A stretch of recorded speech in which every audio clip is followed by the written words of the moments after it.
Welcome to this new session, and today we are going to talk a completely new thing. Today we are going to talk about pricing. Uh,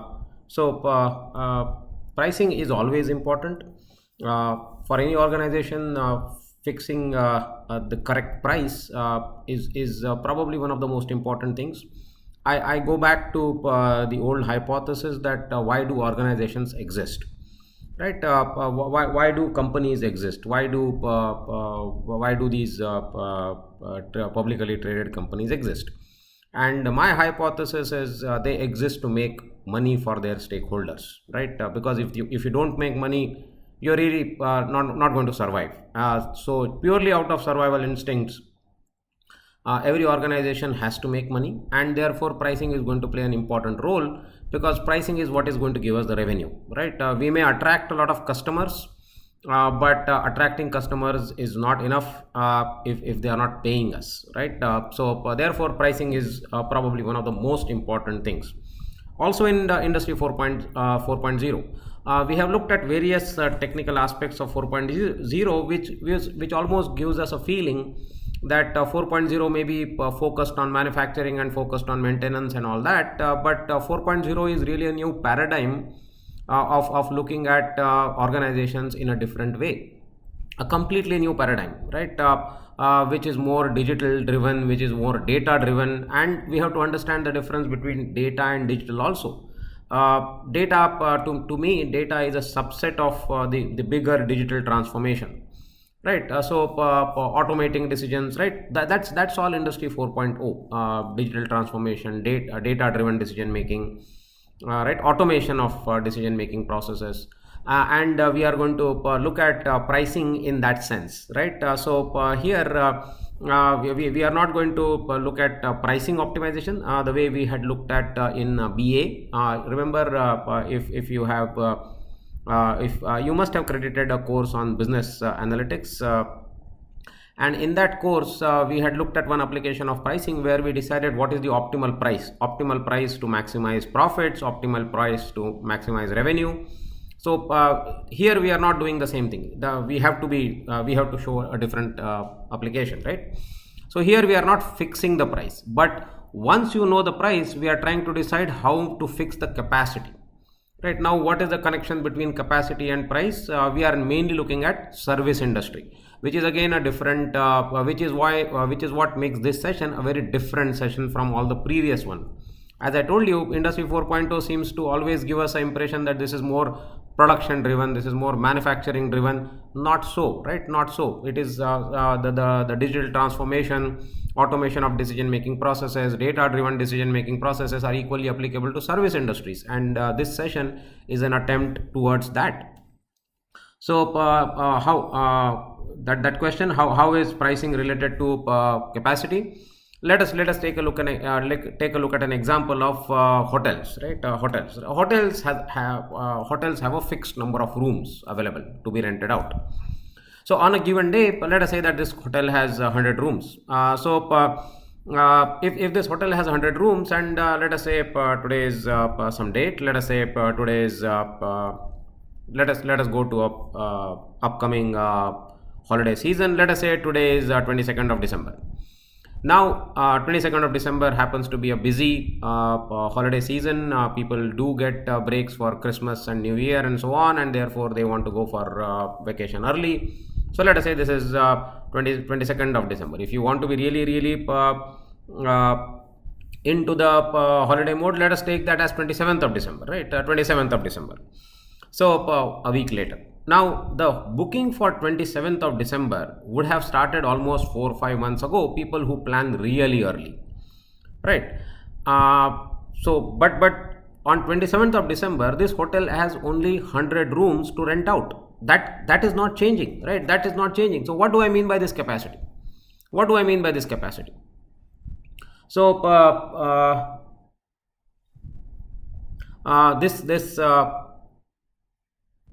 okay, what do I mean by this capacity? So as I said, there are people who are going to book this room 4 months, 5 months ahead of time. So when the booking window opens for this hotel, the hotel most likely is going to offer a discounted price, a budget price for early planners. right? And those I mean that's one of the reasons that people plan early, right? So that they can get the cheap tickets cheaper, they can get the prices lower. Those are the people who get benefited because they book early. Now if the hotel decides to rent out all the 100 rooms to the early planners, right, I won't say that's a good policy, because hotel will lose out on revenues, because remember 4 months 5 months before the actual date the prices are lower. There is another class of customers who book the hotel rooms right on time, right? Typically business customers. Business customers don't have the luxury of knowing that they have a business meeting on 28th of December. They don't have the luxury. Most probably the business meeting gets decided on 23rd, 24th of December if they are lucky. Quite likely the business meeting gets decided on 25th and 26th of December, and which makes them look out for room on 27th of December. So for these last minute customers, hotels are usually going to price slightly higher rate, and now not slightly, actually much higher rate compared to the price charged to the early planners who pay discounted price. So what do I mean by capacity allocation? By capacity allocation, we want to understand how many rooms to be reserved for lower price, how many rooms to be reserved for middle price, and how many rooms to be reserved for really high price. Ideally, what is the objective of the hotel? Objective of the hotel is all 100 rooms should be booked. That is objective number one. However, that's not the only objective. Objective is I want to maximize my revenue.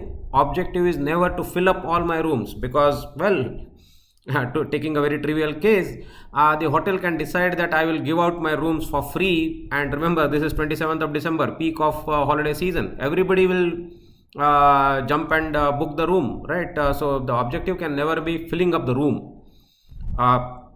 Objective is to fill up the room in order to maximize the revenue, and there you will realize that there is a problem, right? I can't sell all my rooms early enough. I have to wait, but I don't know whether that business person will actually book my hotel room on 28th, because I don't know whether she will have a meeting on 27th, right? I don't know, right? That all those issues are essentially very very relevant in the current session. So that's what. So this is again looking at a slightly older problem. We have looked at this problem in BA. We are looking at the pricing problem, but we are not looking at optimal pricing. We are looking at pricing to optimize our capacity allocation.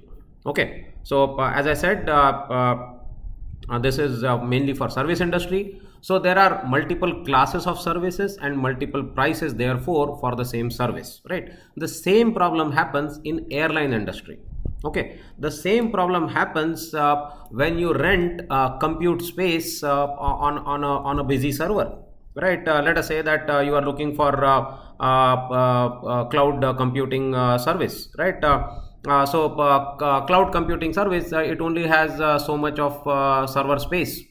Now if you block the compute time on the server early enough, you are going to get a very discounted price. But the cloud managers also want to keep some server space available for these last minute developers who have not thought this early enough.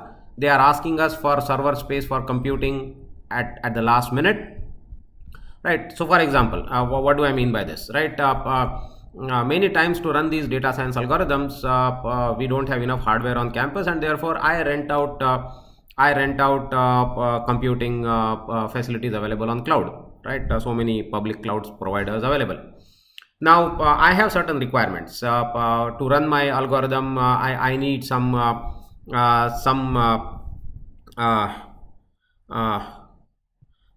hardware requirements, right? Some RAM, right? Some threads available. Some threads should be available to me. Some RAM should be available to me. Some disk space should be available to me. But the cloud server doesn't have infinite capacity. I mean, it is expandable. Many times these cloud resources are elastic enough that they can expand.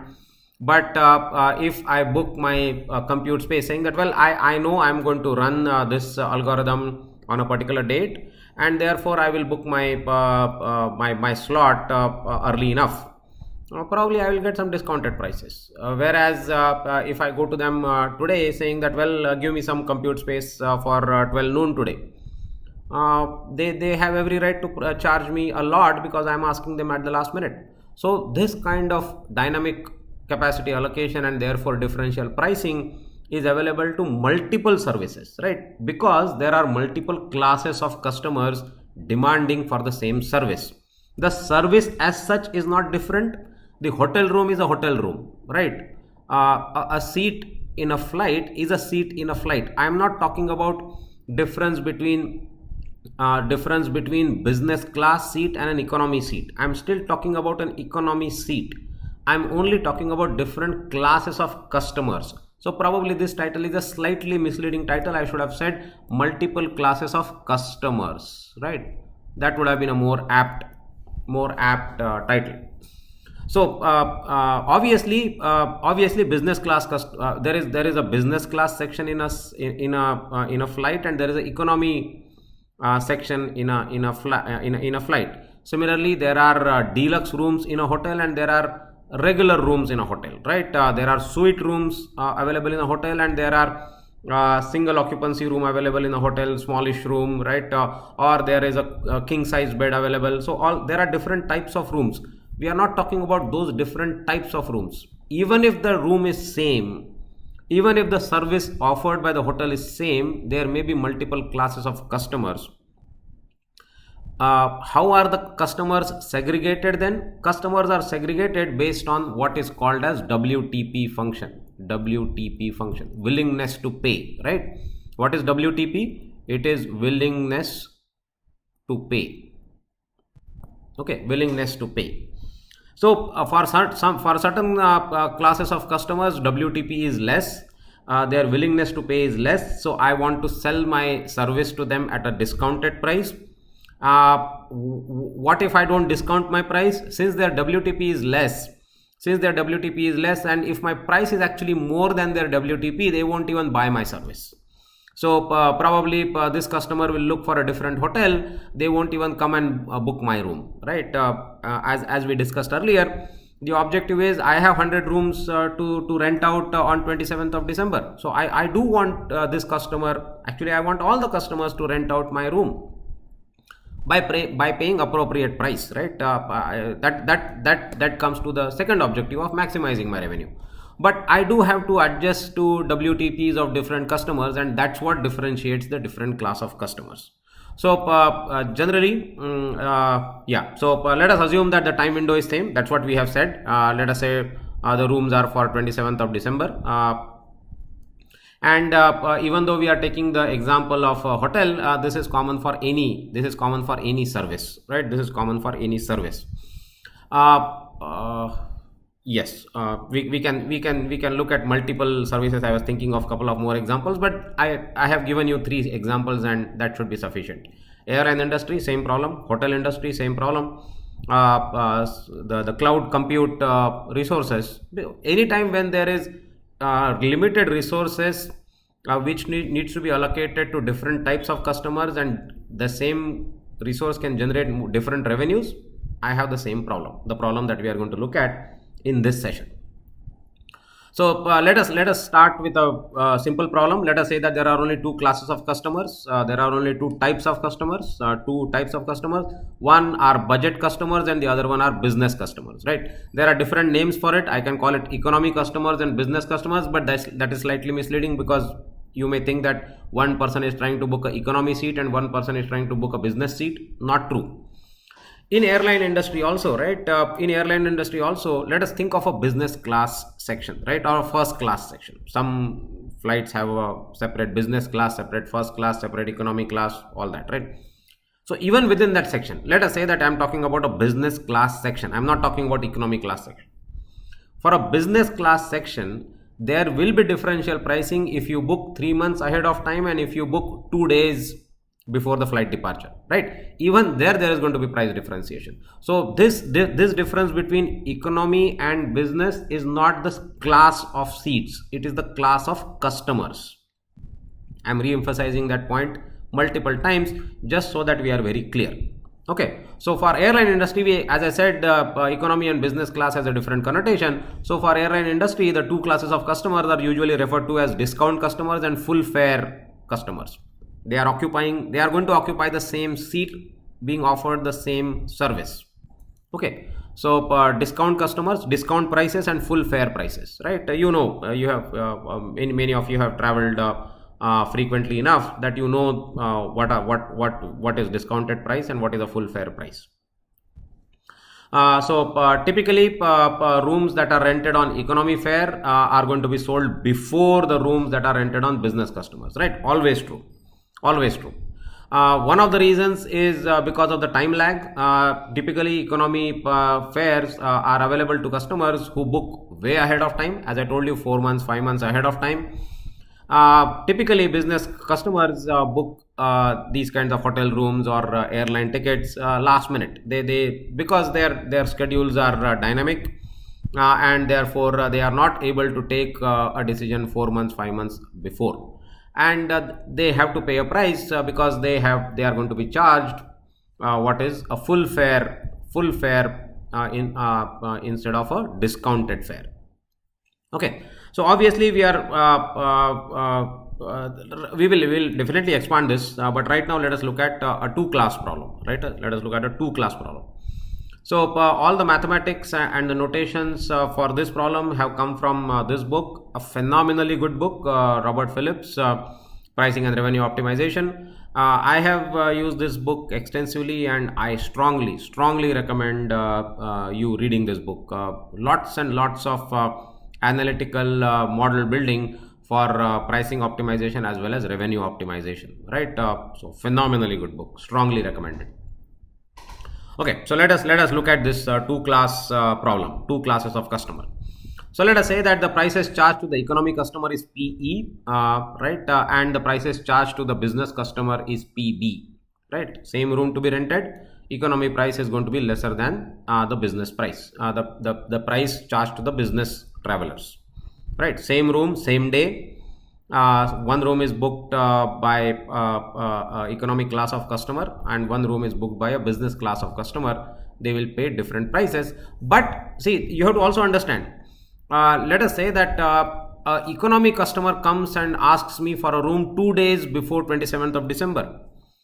On 25th of December, if she comes and asks me, well, I am a business, I am a economy customer, and therefore rent me the room for PE.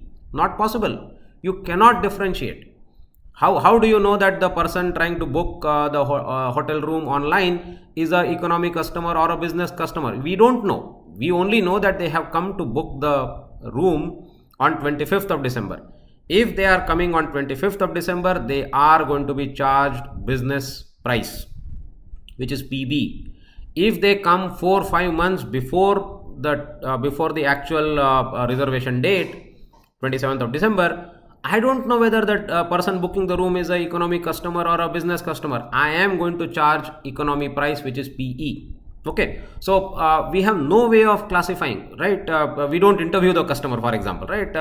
It's now through my own portal, through a third party portal, customers are booking tickets, right? I cannot track these customers individually and ask them, oh, are you economy customers? I will only charge you PE. Are you business customers? I will charge you only PB. Can't happen. I have to just say that if you are booking a ticket on this day, I'll charge you this much, right?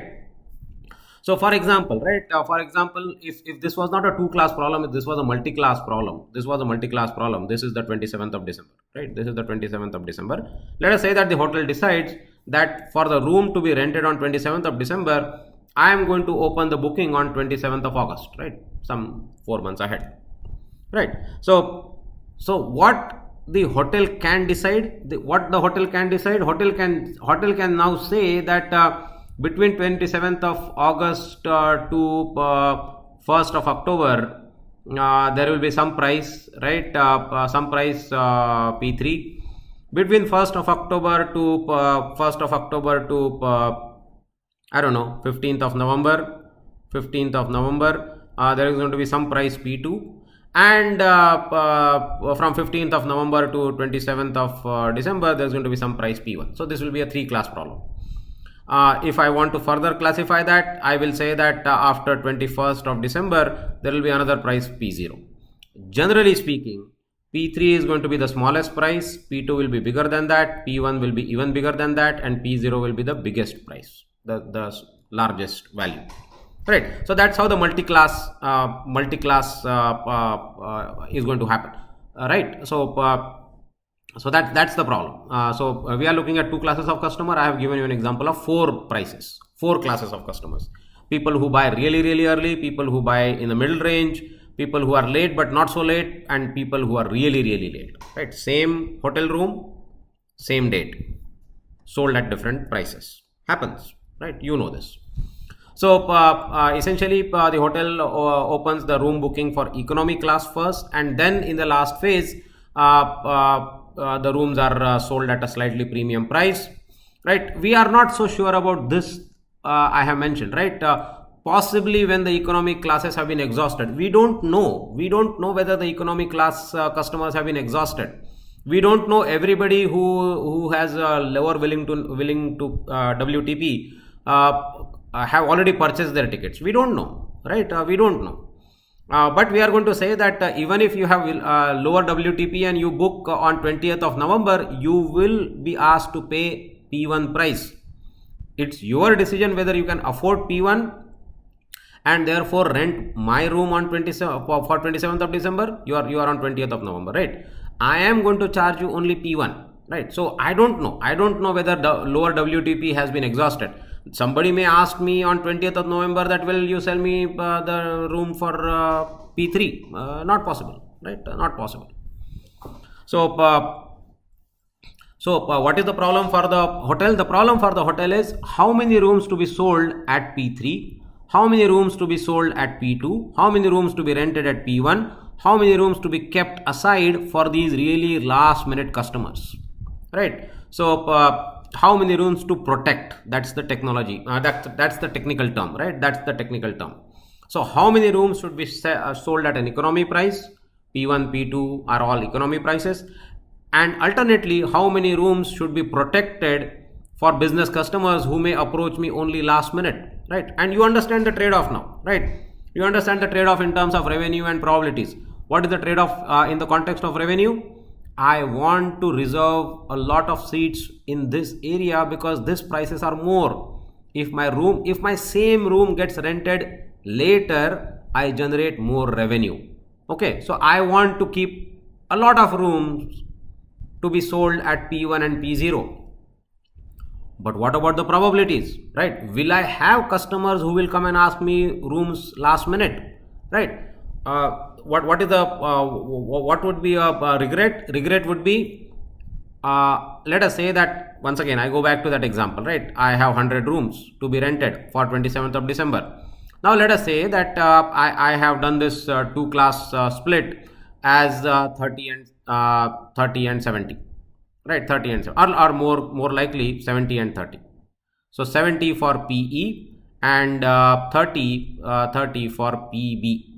I have protected 30 rooms for the business class customers, not business class rooms. Okay. These 30 customers, I'm expecting them to have higher WTP, or I don't care whether they have higher WTP. I am going to charge them only PB, right? Now the problem is, let us say that there is so I have sold, let us say I have sold all 70 hotel rooms for 27th of December at a discounted price PE. There is a 71st customer who comes to me and says, well, allow me to book the hotel room for PE, and I'll say, boss, no. I had my booking limit, right? My booking limit was 70 to be sold for PE. That's it. I have sold my 70 hotel rooms. That's it. Now, since you are the 71st customer, you will have to pay PB. The customer says, no, I can't, I don't want to pay, right? I can't afford to pay. I can't pay. That's the customer's decision, right? The customer is turned away. Why did you not give him the room for PE because you were thinking, oh, I will actually get 30 business customers whom I can charge more. Now, what if there are only 20 business customers who come to you finally? Eventually, there are only 20 customers who approach you. What has happened? You turned away a person who was willing to pay you PE, right? Hoping that you will generate more revenues. So, what is the probability that you will actually get the last minute customers for whom you are protecting these 30 higher priced rooms, right? So, that's the trade-off. Trade-off is in terms of revenue and probabilities, right? So, let us continue with this two class problem. We will expand it and make it more complicated with multiple prices, right? Just a little bit later. Okay, so essentially in the field of revenue management, this is a field called yield management. This is the theory called revenue management. Therefore, remember the title of the book is revenue optimization, right? So it's revenue management problem or yield management problem. In airline industry, it is called yield management problem. Generally, more broader term is revenue management problem. So the problem is about finding discounting booking limits. Right? How many seats? How do I decide that this is 70? How do I know that this is 70? Why do I say that this should not be 60, this should not be 75? How do I decide that? So the problem is about finding this discount booking limit, the maximum number of low priced bookings to be allowed, right? Alternately, you can also say that, well, once I know the capacity is 100. If I am fixing 70, I can also say the problem is actually fixing 30. That problem is called protection level. The problem can also be stated as fixing the problem of protection level, which is for business bookings, last minute bookings. So if C is the capacity of the hotel and K is the booking limit, then protection level is Y is equal to C minus K, right? 30 is actually equal to 100 minus 70. So this is 100, which is the capacity of the hotel, 70 because I have reserved 70 rooms to be sold at an economy price. Right. The problem is, how do I decide this 70 or how do I decide this 30? Okay, so that's the problem. Here we assume that the rooms are reserved for the full day. No partial bookings allowed. So on a particular day, on 27th of December, either room is available or room is not available. Right. Very simple. We are not going to say that, oh, this person checks out at 6 p.m. I may sneak in a customer after 7 p.m. Nothing of that kind. Right. Let us keep the complications away so that the analytics becomes easier. We are also neglecting cancellations. We are also neglecting no-shows for now, right? What is cancellation? I may have booked an economy room, right, at a price PE 4 months beforehand. Now let us say that something happens last minute and I am not traveling, so I will cancel my hotel room. So earlier the hotel was supposed to get a revenue of PE. I cancel the room and suddenly that room becomes available. Now let us say that the hotel has already moved away from PE and now they are offering only PB, right? Because I cancelled the room late. So now if the room is actually rented, the hotel will actually get more revenues PB than they had already collected from the customer, right? So we are neglecting those kinds of possibilities. So we are neglecting cancellations. We are neglecting no-shows. What is no-show? No-show means the customer has fully paid, right? Either she has paid PE or she has paid PB. We don't know. But the customer simply doesn't show up. She doesn't even ask me for a refund. It's simply a no-show. I have already collected the revenue PE or PB from the customer. However, since there is a no-show, I have an additional room that I can actually rent. Okay, but generally in hotel industry, what happens is it's too late. Most of the times it's too late. When do I know that the customer has not showed up?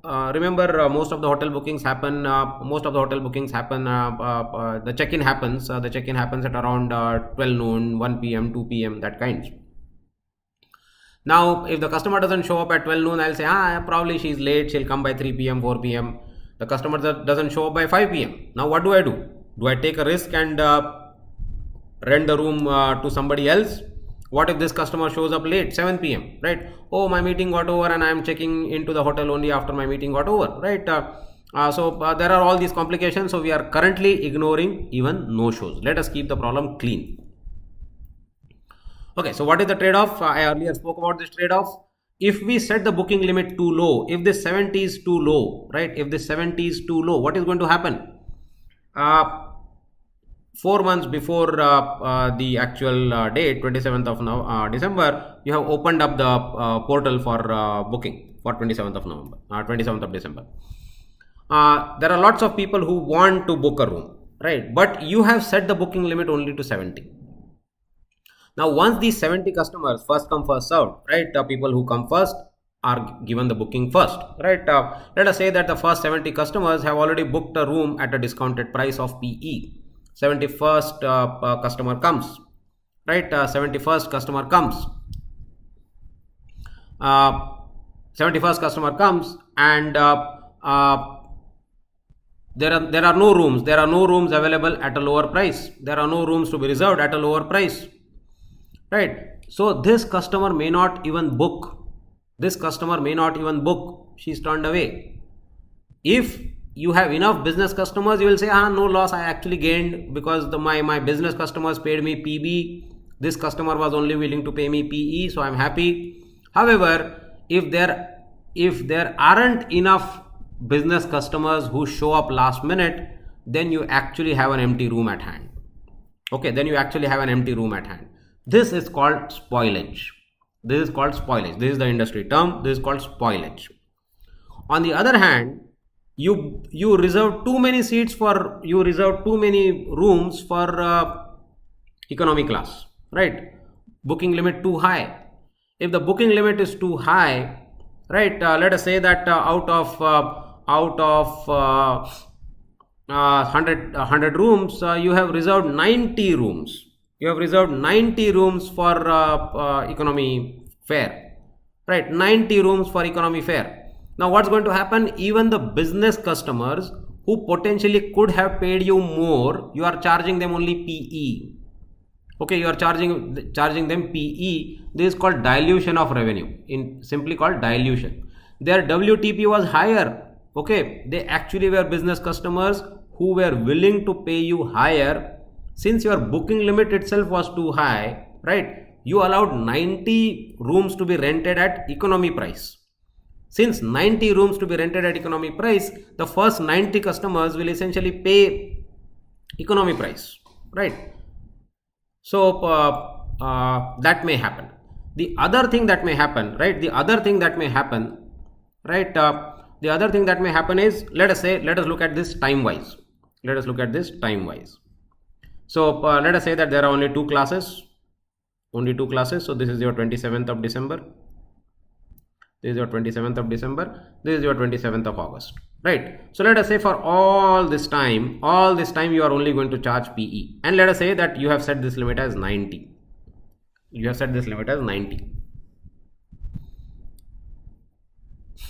Okay. Now what may happen is,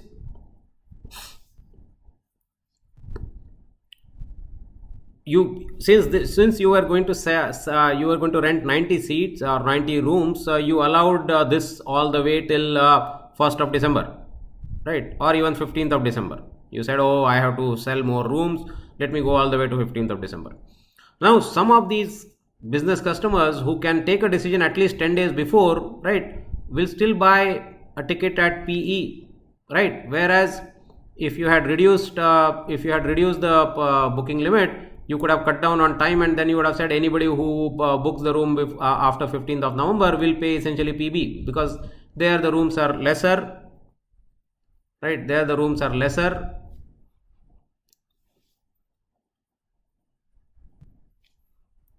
There the rooms are lesser, and therefore you could have shifted this also, and then this guy would have paid PB, right? So if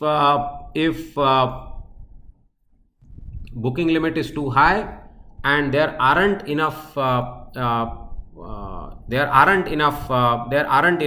customers to rent it at economy price, right? But your booking limit is 90, too high, then essentially that's again a loss of revenue. Right? That will go here. But this dilution is essentially about somebody who was willing to pay you higher, you charge them lesser, and that's dilution. Okay, that's dilution of revenue. Okay, so that's the trade-off. You can't set the booking limit too low, you can't set the booking limit too high. Okay, so let us look at the basic algorithm. Let us say that FB of X is the CDF of the business category demand, right? So what is FB of X? FB of X is the probability that the demand is in the business class, in the demand of the business customers, demand in the business customers is less than or equal to X. This is what we mean by FB of X. Similarly, what is FE of X? In the economy pricing, the demand for economy tickets is actually less than or equal to X, which is PE of X. Let us take the complement of this. So let us say FB bar. FB bar is exactly opposite. FB bar is 1 minus of this, 1 minus. So that means that the demand for the higher price is actually more than X, right? Not less than or equal to X, it's more than X. Similarly, FE bar is the probability that the demand for the economy prices is more than X. Okay, so that's the FB bar and FE bar. Okay, now what's going to happen? What is the problem? The problem is trying to fix the booking limit. That's what we are trying to find out. How to fix the booking limit. Now let us say that I know my capacity. My capacity is 100, and let us say that I have a fixed booking limit right now. I have a fixed booking limit right now. Some minimum value of the booking limit K. I'm going to represent booking limit by K. That's 70. What I spoke about earlier. Let us say that is K. Now, I want to know whether I should increase my booking limit by one more room. Should it be actually 70 or should it be 71? Right? I'm starting with the minimum value. So probably I should not even start at 70. I should probably start at 30, and I should say, should I increase my booking limit by one more unit? Now, how should that decision be taken? That decision should be taken by looking at the marginal revenue. What is the marginal revenue of blocking one more room for economy prices, right? I want to calculate that marginal revenue. So marginal change in revenue by adding one more seat to this booking limit. Let us say I currently have booking limit of 30, I have a booking limit of 40, just not to confuse with that 70-30 example. Let us say that I start with a booking limit of 40, and I want to now say, what if I want to increase that booking limit by one more room? What's going to happen? What should this be dependent on? What should the booking limit be dependent on? Booking limit should be dependent on FE. What is the demand for the economy seat, right? What is the demand for an economy price? If that demand is less than K itself, right? I have currently reserved 40 seats to be sold at 40 rooms to be sold at economy price. Now, if I think that the demand for economy pricing is less than 40, what's the point of me increasing one more seat to my booking limit, right? So with a probability FE of K, right? If I think what is FE of K? FE of K is the probability that the demand for economy tickets is less than or equal to K. K is my current booking limit. K is 40. If I think that the demand is actually lesser than, if the demand in the economy is lesser than K, which happens with a probability FE of K, right? That's the probability. This is the event. Event is DE is less than K, less than or equal to K. If my total demand for economy tickets is lesser than 40, what's the point of increasing the booking limit by one more room? Therefore, this will not result in any increase in revenue. The change in revenue, the marginal change in revenue will be 0. Right? Change in the marginal revenue, right? Or marginal change in revenue will be 0. Now, let us say that the demand for economy, so this is the case, I'm trying to draw a decision tree. So this is the branch which says probability that the demand in economy pricing is lesser than K. Now, what if the demand in economy pricing is more than K, which happens with the probability FE bar. FE bar is the probability that the demand for the economy pricing is more than K. So now let us say that I have 41 or I don't know, 41, 43, right? Some demand which is more than my current booking limit. Now what will happen? I also now have to look at what is my FB, right? What if my FB? So if my current booking limit is 40, which means my Y is 60. What is Y? Remember Y? Y is C minus K, right? Y is called protection level. Protection level is the number of rooms reserved to be sold to the last minute buyer. Okay. So if I am fixing K to be equal to 40, my Y is actually 60, right? So this is where I am. My Y is actually 60. Now I know that my demand for economy pricing is more than 40. I know that. But I also know that selling more and more of these rooms to economy pricing reduces my revenue. If I can somehow find out what is the demand, what is going to be the demand from the business customers. If the demand for business customer is more than 60, why should I allow these extra demand to be sold at PE? I will much rather sell this as PB, because every business customer pays me PB, which is more than PE, right? Let me repeat this. I am in a case where the demand for economy pricing is more than 40, let us say 43. So there are 3 customers who currently won't be able to get rooms at a discounted price. I am looking at, should I increase my booking limit by at least one more, right? By at least one more. So at least one of them will buy the room at economy pricing. The other 2 will probably have to buy at the business price, right? I'm looking at that possibility. I will have to look at what is my business class demand. How many business customers do I expect? If I expect more than 60 business customers, why should I increase this booking limit? Right? Why should I increase this booking limit? Because if I increase the booking limit to 41, one of these three will buy the room at PE. Whereas I know that my business demand is more than 60. I could have easily sold the same room at PB. So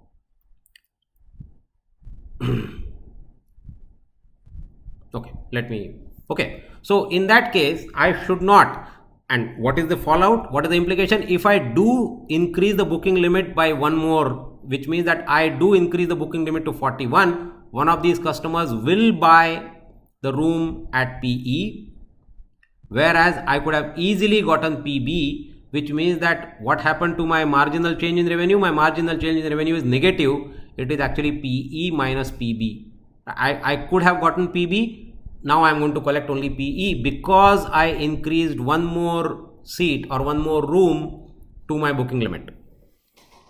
Okay, now let us take the other case. There are 43 customers willing to buy the room, willing to rent the room. I have always said this wrongly, but please don't take it literally. Nobody is buying a room in a hotel. People are only renting a room in a hotel. So there are really 43 people who want to rent the room at at a economy price. Now let us say that I somehow find out that the number of business customers who are going to come to me are less than 60, right? Less than 60. So let us say this actually was 41. So there is one customer who wants to buy at economy. And I also know that the number of business customers are going to be less than 60. So if I protect 60 seats for business, and I know that the number of business people are going to be less than 60, what's the point in rejecting this person? I should increase my booking limit by 1 and say I will allow you to buy at price at economy, because if I don't sell this customer the room at economy, this customer is not going to buy. Whereas in my business section, I don't have enough business customers to rent my rooms at a higher price, which essentially means that if I don't increase the booking limit, this customer will be turned away and my room will be empty. Why would I want to do that? Okay, so if I know that my business demand is going to be less than 60, what is 60? 60 is C minus 40, which is C minus K. My current K is 40, right? So if I know that the demand in the business section is going to be less than C minus K, is going to be less than 60 minus K, less than 100 minus 40, which is less than 60. So this is 60. If I increase the booking limit by one more unit, I actually generate more revenue, right? Generate more revenue because this customer, this 41st customer, I am willing to sell the room at the economy price. Otherwise, this person would not have bought. If I had asked this person, well, come to the business part and buy for PB, that person would not have bought. This person, this demand is for this 41. This 41 was for PE. This was for PE. This is an economy price. This customer wanted economy price. So this additional room, if it is part of the booking limit, that will increase my revenue by PE. So that is the marginal change in the revenue. On the other hand, what we saw earlier, if I know that the demand is in the business category is going to be more than 60, that means demand is going to be more than 60. So this is 60. I should not have increased the booking limit. So if I do increase the booking limit from 40 to 41, I have actually lost revenue. And what is the loss of revenue? PE minus PB. So this is dilution. This is dilution. Room, right? Room that could have been given to a business customer now is given to an economy class customer. So economic class customer is going to pay PE. A business class customer could have paid PB. Since I increase the booking limit, which means that there are 41 seats available now in the economy, this person, this 41st customer will pay only economy. I could have sold the ticket to a higher for a higher price, and therefore I have lost this much of revenue. So that is revenue dilution.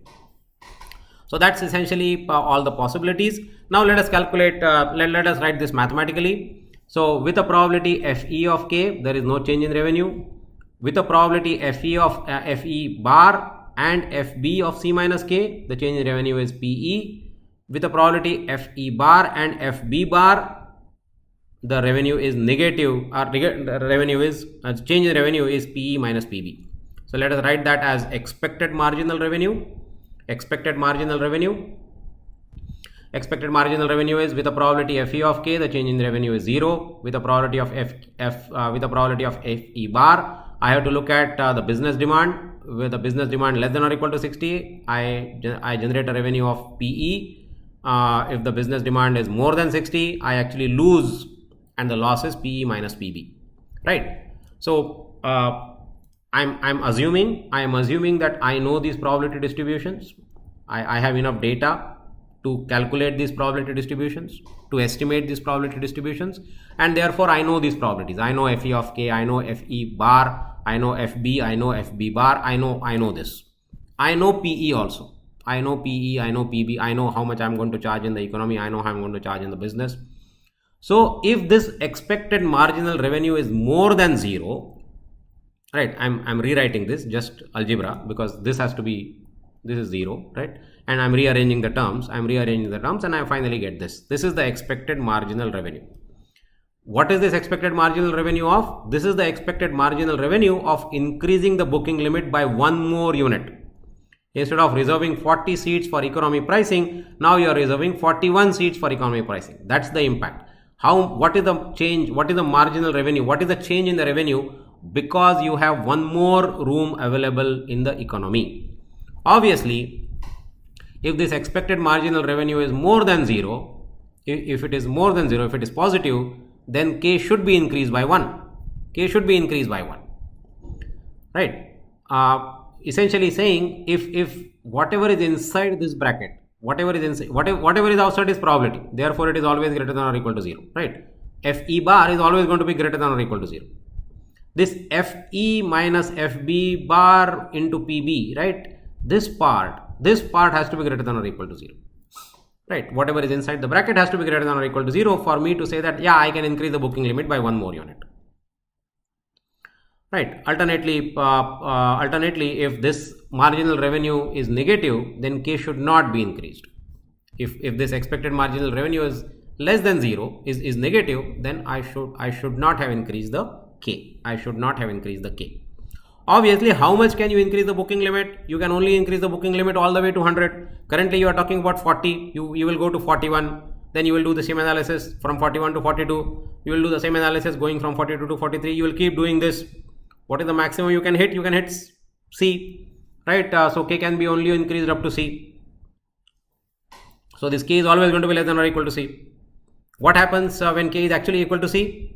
When K is actually equal to C, you are reserving all your rooms only for budget customers, which means you are a budget hotel, right? That's what you mean. That's what you mean.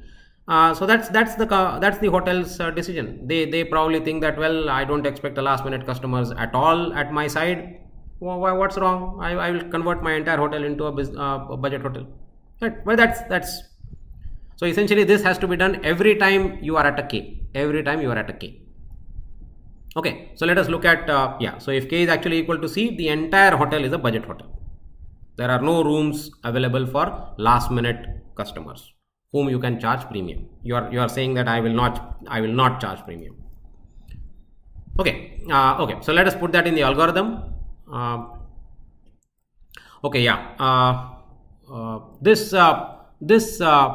Let us look at this FB of C minus K. Okay, FB of C minus K. FB of C minus K, right?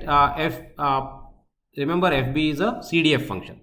So FB of X, what is the characteristic of a CDF?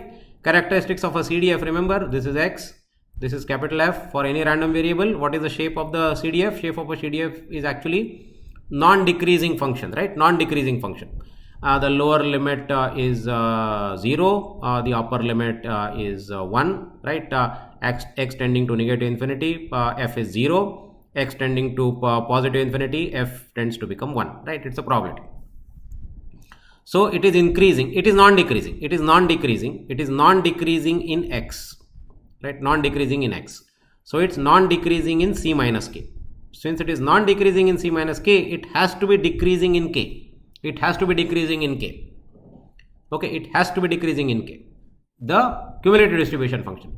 Since cumulative distribution function is decreasing in K, FE bar, right? Sorry, this should be FB bar.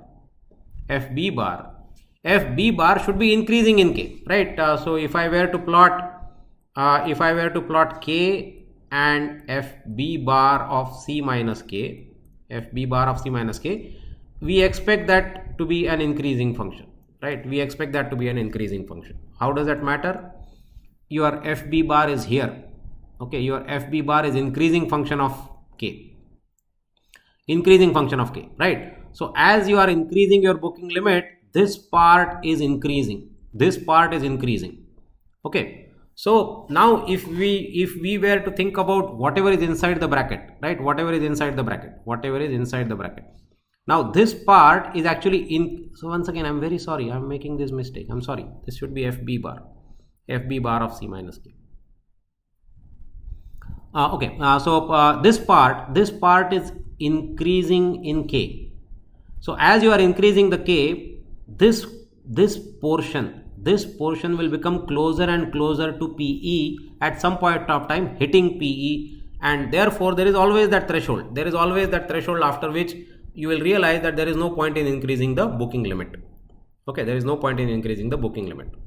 So if K is equal to 0, right? If K is equal to 0 and you realize that I'm very sorry, I'm still making the same mistake. This is FB bar. Right, I'm looking at things only inside the bracket. There is no FE bar, only FB bar inside the bracket. Okay. So if K is 0, that means the booking limit is 0, right? And even at that, let us say that the PE is less than this, which means that your expected marginal revenue is going to be negative.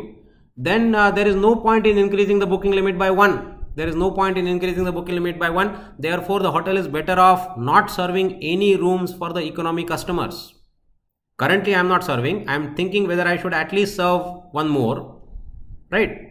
And if this turns out to be negative, if this marginal, if expected marginal revenue turns out to be negative, even at k equal to 0, then there is no point in me serving any rooms for the economy customers.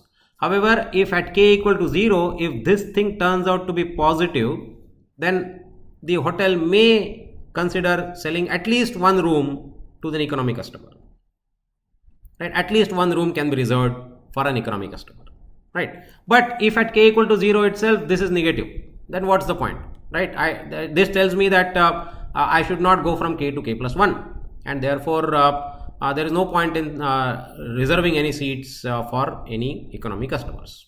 Okay, putting all this discussion in a nice algorithm, right?